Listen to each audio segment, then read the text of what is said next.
This is what we call the Pasco board.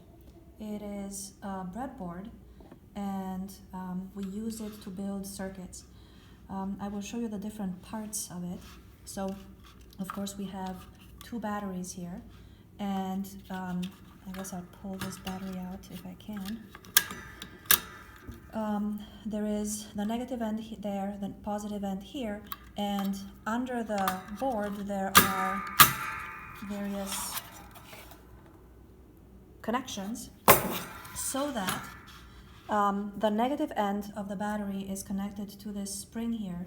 The positive end of the battery is connected to that spring over there. So this is the positive and that's the negative of this battery.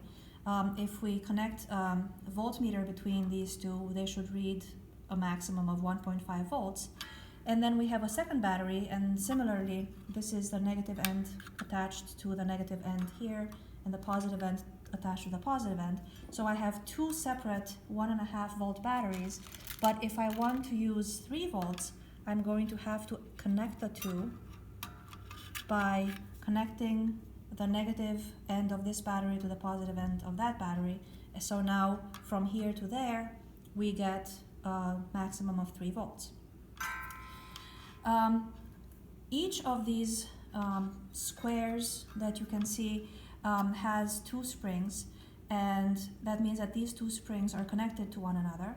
So if we want to put a circuit element in the circuit, like a resistor, then we have to connect it from here to there, because if we connect it from here to here or from here to there, we're basically shorting it out. It's not actually in the circuit at all.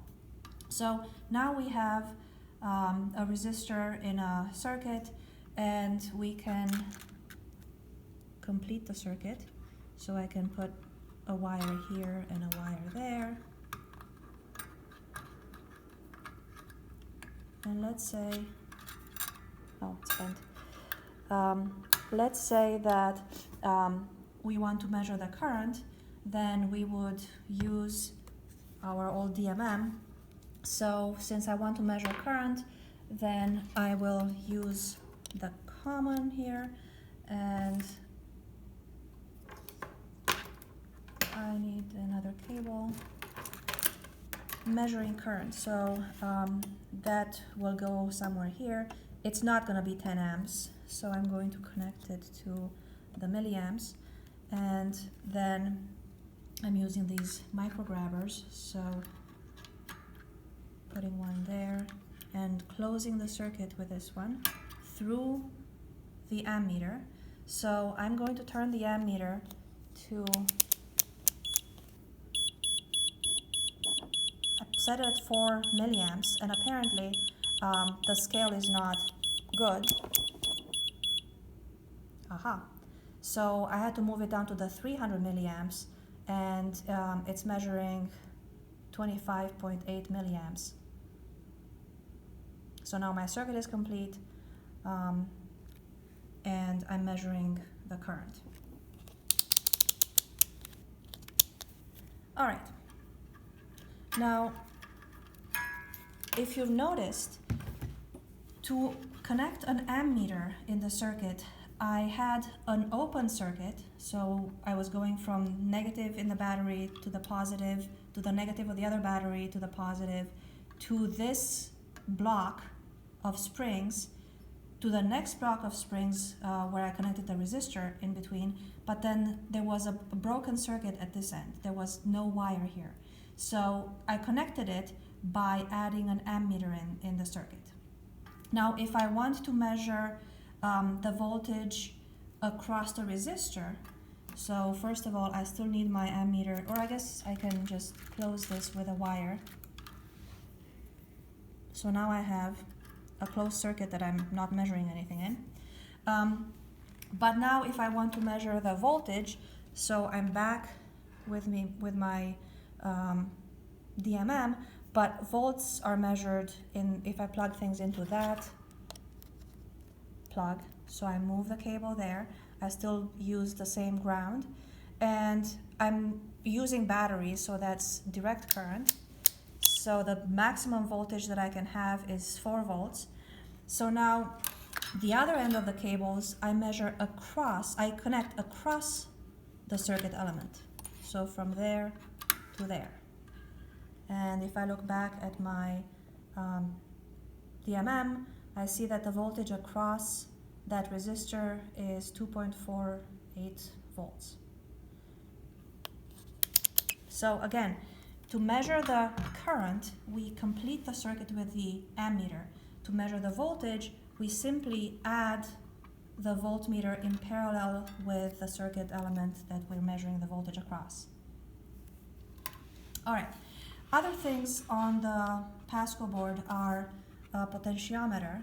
That's this thing. It has a dial at the top, and you can connect wire to this common terminal and another wire to this terminal, and then you can connect it back in the circuit form of circuit. What a potentiometer is basically a variable resistance. So you pick up more or less resistance by turning this dial, and the more resistance you have, the less current you'll have in the circuit, and the other way around. The less resistance, the less current, more resistance. The other thing that you have in the circuit is a light bulb. Again, you can connect that in the circuit, and then depending on how much current you have, the light bulb will be lit or very dim or not lit at all. Now, to connect resistors in series on the Pasco board, I'm going to break this circuit here. So I already have a resistor there. To connect it in series with another resistor, I simply add another resistor here. Let's say that I want to add another resistor in series with that. So I'll put one here. I want to use fourth resistor in series, so I can connect it like this. So I have 4 resistors connected in series. If I want to connect them in parallel, I can just pile them right up on top of one another in these springs. So there I have 2 resistors in parallel, a third in parallel, a fourth in parallel. Just keep piling them up on top of one another, and these resistors will all be connected in parallel. I think that's it for now for this Pasco board. Oh yeah, no, there's 2 more things. This switch here and that switch there. Under the board, you will see some connections that were made. So for some labs, the RC circuit lab or the LRC lab, we want to connect this square to that square, and we connect that by closing this switch.